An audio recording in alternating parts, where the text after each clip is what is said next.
Welcome back to the Sports News Analysis YouTube channel, where I'm continuing my bowl previews. I'm previewing all 35 bowl games right here on my YouTube channel, so be sure to subscribe to my page to get all of my sports talk videos delivered directly to your inbox. Next up is the Independence Bowl, played annually in Shreveport, Louisiana. This year it'll pit the Ohio Bobcats with a record of 8-4 out of the MAC versus Louisiana-Monroe, also with a record of 8-4 out of the Sun Belt Conference.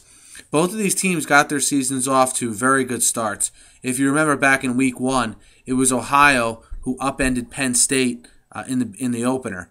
And, was the thought then that, wow, Penn State lost to Ohio. They're in for a long season. But you actually saw Penn State rebound, and Ohio get out to a 7-0 start. They finish 8-4. I'll go into a little bit why I think they might have faltered down the stretch, but 7-0 to start the season, ended 8-4 and 500 there in the MAC at 4-4. Louisiana-Monroe, they started the season with a victory over Arkansas. That was a victory that opened a lot of eyes, and as we know from there, Arkansas would really go down the tubes and have a disappointing season. While Louisiana-Monroe, 8-4, 6-2 in the Sun Belt.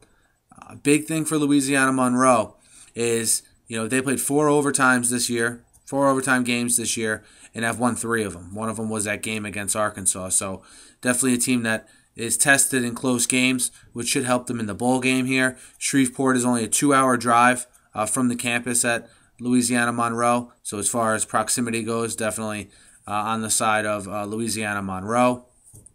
I think what you see with a team like Louisiana-Monroe is this is the best season they've had in years for their program.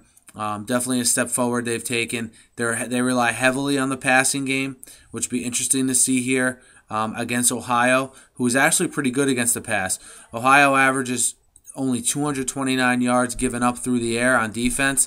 And when you play in a conference like the MAC, where these teams are throwing the ball up constantly, that's definitely something to take note of. But as far as Louisiana-Monroe goes, they did lose to the upper echelon teams in the Sun Belt, being Arkansas State and Louisiana-Lafayette. They did lose to those two teams.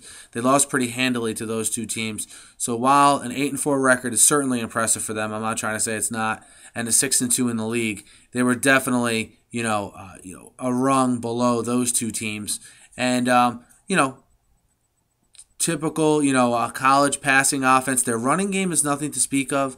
Their leading rusher is also their quarterback, who had also around 450 yards rushing as well.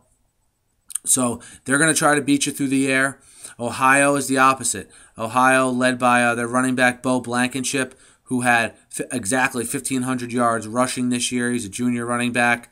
If you haven't seen him play, it's pretty exciting to watch play. So be sure to check out the Independence Bowl to check him out. But Ohio, again, started off at 7-0, faded late. I think a big reason why Ohio faded late was the injury factor. If you look at their injury report, they have 6 or 7 guys that were injured who are coming back for the bowl game. So I think down the stretch, the injuries got the best of Ohio. As the season went on, more and more guys started to get hurt. And when they got into the tough part of their MAC schedule, they just couldn't match up, given all the injuries they had. So I think you're going to see a different Ohio team this week than you saw towards the end of the season. I think their ability to, 1, run the ball with Blankenship, and 2, the fact that they have a pretty good passing defense is going to serve them well here against Louisiana-Monroe.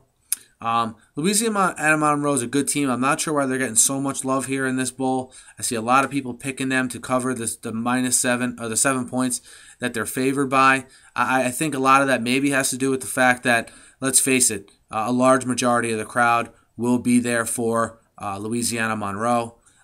We saw, San Diego State have the home field advantage, though, in their bowl game, and it didn't mean much. But then we saw Louisiana-Lafayette play in the Superdome, and it looked like it helped them.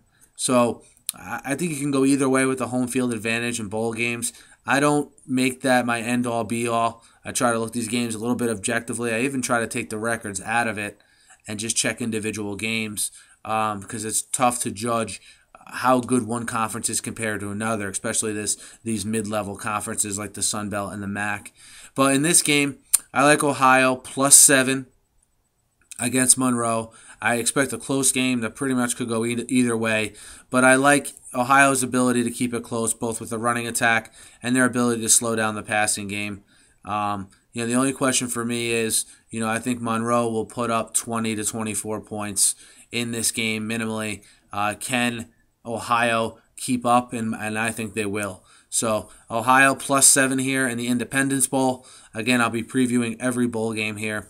So be sure to check out my YouTube channel, subscribe to it, and also I'm on Twitter if you want to catch me there, @SNewsAnalysis. Thanks, guys.